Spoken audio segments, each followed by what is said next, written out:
Wannan ne dalilin da shuganka baya da kyau a lokacin Ramadan. Na gaya muku a videos da suka wuce cewa a lokacin Ramadan ya kamata shuganka yayi kyau sosai don azumi yana tabbatar shuga yayi kyau, BP yayi kyau, cholesterol yayi kyau. Amma akwai waɗansu a cikin ku wanda a azumin ne ma shugan ya fara ɓaci. Akwai dalilai. Na ɗaya shine a lokacin suhur kana cin carbohydrate da yawa, kana cin abubuwa masu siga da yawa. Kamar wanda ya gaya min cewa a lokacin suhur ya ci tuwo sai ya zo ya ci spaghetti sai ya zo ya sha kunu.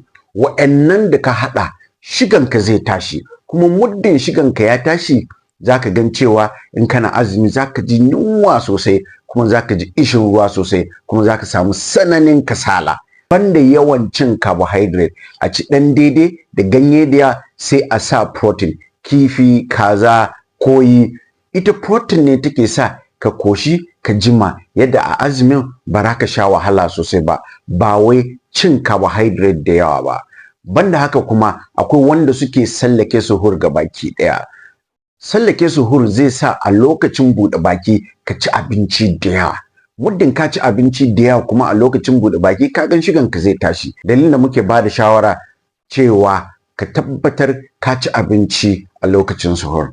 Banda haka kuma mutane da yawa a lokacin azumi sai su haɗa 'ya'yan itace masu siga sosai su yi amfani da shi. Ai dole shiganka ya tashi. Kai ne za ka haɗa ayaba, ka haɗa lemu, ka haɗa abarba, ka haɗa gwanda. Duk abubuwa masu zaki su ne za ka dinga amfani da su.